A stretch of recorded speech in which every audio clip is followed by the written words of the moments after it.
சமீபத்துல மணலியில ரசாயன கிடங்கில தீ விபத்து ஏற்பட்டு கிட்டத்தட்ட 1 1/2 நாட்கள் போராடி தீயணைப்பு துறையினர் அந்த தீய கட்டுப்பாட்டுக்குள்ள கொண்டு வந்தாங்க.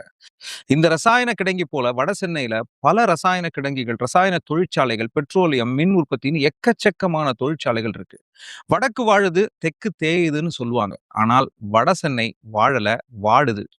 இயற்கை வளங்களுக்கு எதிராகவும், அங்கு வாழக்கூடிய மக்களுடைய உடல் ஆரோக்கியத்திற்கு எதிராகவும் பல தொழிற்சாலைகள் அங்க இயங்கிக்கிட்டு தான் இருக்கு. இந்த தொழிற்சாலைகளுக்கெல்லாம் பலவிதமான கட்டுப்பாடுகள் வழங்கப்பட்டு இருந்தாலும், இந்த கட்டுப்பாடுகளை அவர்கள் லாவகமாக மீறி இத சமாளிச்சுக்கிட்டும் இருக்காங்க. சில தொழிற்சாலைகள் வரக்கூடாது, இயங்கக்கூடாதுன்னு சொன்னாலும், அதை தொடர்ந்து செயல்படுத்துவதற்கான பல முயற்சிகள் இந்த பகுதியில நடந்துட்டு இருக்கு. அந்த மக்களுக்கு பல வகையான அநீதிகள் இருந்துட்டு தான் இருக்கு.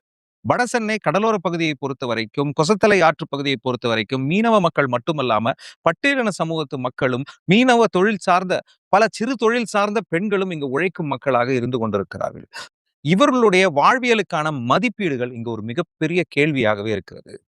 மாற்றத்தை நோக்கிய அரசு அப்படிங்கிறது இதுக்கு முன்னாடி இருந்த எந்த அரசும், பிரிட்டிஷ் அரசாங்கம் துவங்கி இதுவரைக்கும் இருந்த எந்த மக்களும், வடசென்னை மக்களுடைய வாழ்க்கையும், அங்க இருக்கக்கூடிய இயற்கை வளங்கள் பத்தி எந்த கவலையும் பெருசா படல. அப்படிப்பட்ட இந்த சூழல்ல, இப்ப இருக்கக்கூடிய முதலமைச்சர் ஜோசப் விஜய் அவர்களின் தலைமையிலான இந்த ஆட்சியும், இந்த ஆட்சி வேண்டும், மாற்றம் வேண்டும் நினைக்கக்கூடிய நம்ம எல்லாரும், வடசென்னை மக்களுக்கான இந்த விடை என்ன சொல்லப் போறோம்? இங்கு மாற்றம் என்ன நிகழ்த்தப் போறோம்? இங்கு நடக்கக்கூடிய சவால்கள் நீங்க நம்பலனா, வடசென்னையில நச்சு உலா, அதாவது டாக்ஸிக் டூர் அப்படின்னு ஒரு டூர் நிகழ்த்தப்படுகிறது. அதுல நீங்க கலந்துக்கிட்டீங்கன்னா, அங்க இருக்கக்கூடிய மக்களுடைய பிரச்சனை என்ன என்பதை நாம் புரிந்து கொள்ளலாம்.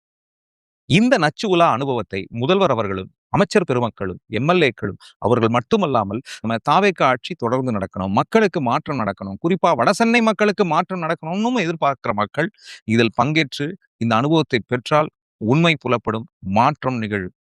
நான் சொல்வது சரியா இல்லையா? வடசென்னை மக்களுடன் பேசிப் பாருங்கள்.